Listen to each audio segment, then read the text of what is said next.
국사모 유튜브 채널 구독과 좋아요, 알림 설정 부탁드립니다. 참전 용사 어르신들을 보니까 좀 말씀을 심하게 하시던데 사기당했다고 하시더라고요. 35만 원이었으니까 70만 원으로 인상한다는 거잖아요. 그래서 공약을 예. 지키라고 하셔야 된다. 주무장관으로서 이 말씀을 드립니다. 당연합니다. 예. 하시겠습니까? 할 겁니다. 예. 그 윤석열 대통령이 참전 명예수당을 얼마로 공약했는지 기억하십니까? 임기 내에 저 2배로 인상하기로 돼 있습니다. 70만 원, 35만 원, 70만 원으로 맞습니다. 했죠. 뭐 그 부분만큼은 제가 국가보훈처장직을 걸고라도 반드시 대통령 공약이기 때문에 반드시 실천할 수 있도록 하겠습니다. 그럼 빨리 그 대통령실 가서 그 약속을 받아오세요. 알겠습니다. 우리 예. 이 부분들에게 우리가 이렇게 보상을 해야 됩니다 할 때는 이거는 최고로 그것을 보상을 소위 최고 기준이 아니잖아요. 예를 들어서 우리가 상위군경 7급 부분에 월 40몇만 원 우리가 드려야 됩니다 하는 건 40몇만 원을 넘어서서 드리지 마세요가 아니잖아요. 그 개념은 적어도 최소한 그 정도는 드려야 예의인 것 같습니다 하는 거잖아요. 이건 어떻게 보느냐에 따라서 아주 차이가 납니다. 이거 이상은 지급하면 안 돼. 드려서는 안 된다고 우리가 가이드라인을 설정한 거예요, 정부가. 보훈에 대해서는 유공자에 대해서는 이러이러한 게 우리 가이드라인이야 하는 거하고 최소한 정부가 이분들의 삶을 보장하기 위해서 이 정도는 해야 된다라고 하는 거하고는 아주 다른 거죠. 그렇지 않습니까? 그리고 우리 그 보훈처가 늘 이 부분에 대해서 합의가 안 되는 것. 예를 들면 7급과 6급 상위군경 사이에 보상의 격차가 실제 상위는 비슷한데 보상의 격차가 너무 크다든가. 그 다음에 그냥 지금 승계된 유공자 자녀와 제적돼 있는 적이 있는 유공자 자녀와의 차이가 너무 크다든가 어느 날. 이런 것들에 대해서 또 물가 상승률에 비해서 보훈 이 상승률이 너무 적다든가. 뭐 이런 것에 대해서 늘 정부가 권고하고 이렇게 하십시다 하는데 결국은 마지막에 재정당국하고 협의를 하거나 관계부처와 협의할 때는 이게 뒷순위로 늘 밀립니다. 보훈에 대해서 국가가 이 정도는 책임을 지겠습니다 하는 국가보훈 체계를 좀 확립해야 되지 않겠습니까? 우리가 고령자, 나이 연세 많이 드신 분들을 위해서 기초연금 주잖아요. 근데 국가유공자가 보상금을 받으면 그 보상금을 공적 이전 소득으로 포함시킵니다. 그래가지고 기초연금에서 주는 거에서 제외해버려요. 이거는 제가 볼 때는 기초연금은 기초연금대로 주고 보상금은 문자 그대로 그 유공에 대한 보상이지요. 그렇게 해서 그냥 주는 게 맞습니다. 아주 상식적으로. 아니 내가 나라를 위해서 희생해서 보상금 받았는데 그게 당신 소득이요. 기초연금 받을 때 그 소득 부분만큼 빼겠어요. 저는 이게 논리적으로 이게 말이 안 되는 이야기입니다. 그거는 그 국가를 위한 희생 자체를 돈의 개념으로 보상하는 것도 어떻게 이야기하면 참으로 어려운 일인데 얼마를 이거 한다는 그거를 그렇게 깎고 이렇게 했다는 거는 아주 나쁘게 이야기하면 정부가 아주 지저분한 거죠. 국가 유공자의 기품 있는 삶을 위해 든든한 경제적 보훈 안전망을 구축하겠습니다. 고령, 생계 곤란 참전 배우자를 위한 생계 지원금을 신설하여 영예로운 삶을 보장하겠습니다. 재부상군경 7급에 대한 부양가족 수당 신설로 국가 유공자와의 형평성을 높이겠습니다.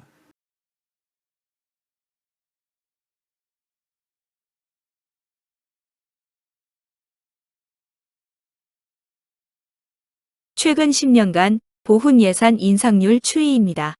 2013년 4조 1647억에서 2024년은 6조 4천억 원입니다. 연평균 3%에서 5% 인상률을 보이고 있으며 2024년은 전년 대비 3.5% 인상되었습니다. 최근 14년간 상위 6급 이상 보훈 보상금 인상률 추이입니다. 최근 14년간 상위 7급 보훈 보상금 인상률 추이입니다. 2007년 25만 7천 원에서 2024년은 60만 8천 원입니다. 최근 20년간 참전 명예수당의 인상률 추이입니다. 2002년 월 5만 원에서 2024년 월 42만 원입니다. 2023년은 4만 원 인상, 2024년은 월 3만 원 인상되었습니다. 매년 정부와 정치권은 국가 유공자와 보훈가족 예우를 위해 최대한 힘쓰겠다고 앵무새처럼 떠들고 있지만 현실은 그렇지 않습니다.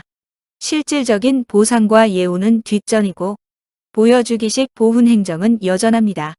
국가를 위한 희생이 생활고로 인한 고통으로 다가온다면 어느 누가 국가를 위해 희생할 것이며 이제는 그 희생을 강요할 수는 없을 것입니다.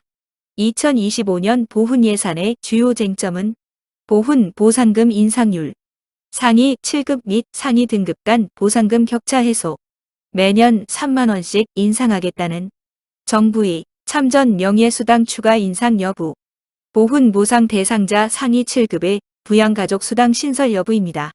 세계 10위 경제대국의 위상에 맞는 보훈 예산 체계가 필요합니다. 우리의 보훈 예산 특징은 보훈 예산이 매년 일정 비율 인상하지만 실질적으로 인상되는 것이 아닌 착시 효과라는 것입니다. 보상과 예우의 대상이 대다수 참전 유공자와 같은 고령이고 매년 사망자가 가파르게 증가하기 때문입니다. 획기적인 보훈 예산의 증액이 필요한 이유입니다. 윤석열 대통령과 박민식 전 보훈부 장관은 참전 명예수당을 임기 시작 당시 35만 원에서 정부 임기 내에 70만 원으로 인상하겠다는 약속은 지켜지지 않고 있습니다. 당정은 2027년까지 매년 3만 원씩 인상한 50만 원 수준으로 올린다고 밝혔습니다.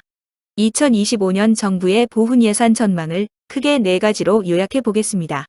첫 번째, 2025년 보훈 예산은 국가 유공자의 충분한 생활 안정망이 되도록 전체 보훈 예산의 80%를 차지하는 보훈 보상금 인상에 대한 정부의 확고한 의지가 반드시 선행되어야 합니다. 두 번째, 상대적으로 열악한 유족 보상금의 추가 인상, 상위 등급 간 보상금의 격차 해소와 오랫동안 동결되었던 전상수당, 생활조정수당, 무위탁수당의 인상입니다. 그리고 이제는 상위 6, 7급 유족 보상금의 차별 해소와 참전 명예수당 무공수당의 배우자 승계가 추진되어야 합니다. 세 번째, 대통령 공약인 참전 명예수당 2배 인상입니다. 참전 명예수당 2배 인상은 모든 보훈 보상 수준을 한 단계 높이는 상징적인 의미가 있습니다. 네 번째, 보상의 형평성에 어긋나는 병급금지 규정을 단계적으로 폐지하고 보훈 보상 체계를 개편하는 것입니다. 아직도 참전, 무공, 상해를 입은 경우와 고엽제 후유증 모두에 해당되는 경우라도 보상금이 제일 큰 하나의 보상을 받는 불합리한 보상 체계를 고집하고 있습니다. 상위 등급을 가진 참전 상위군인 국가유공자가 고엽제 후유증 수당 대상에 해당되더라도 전상수당 9만 원만 추가 지급할 뿐입니다. 참전 상위 군인은 추가로 고엽제 수당, 참전 명예수당, 무공 명예수당 대상자에 해당되어도 추가 보상은 없으며 국가보훈부는 이를 방치하고 있습니다. 이제는 시급히 논의하여 개편해야 합니다. 2025년에는 국가를 위해 희생한 영웅들을 위해 최고의 보상과 예우를 담은 보훈 예산이 편성되도록 요청합니다. 8월 말 발표될 정부의 2025년 보훈 예산안은 부처 간 협의와 당정 협의를 거쳐 결정되며 국회 보고 후 예산 심의를 거쳐 12월 최종 확정될 예정입니다. 국가보훈부 관계자에 따르면 현재 예산안과 관련하여 기재부와 협의 심의 중이며 아직 결정된 사안은 없으나 국사모의 의견이 반영될 수 있도록 노력하겠다라며 특히 보훈 보상 대상자 7급 부양가족 수당 신설은 이번 예산안에 반영되어야 연말까지 시행령 개정을 통해 시행할 수 있다라고 밝혔습니다. 젊은 날 여러분들의 고귀한 희생이 대한민국을 지켜냈습니다. 항상 건강하시길 바라겠습니다.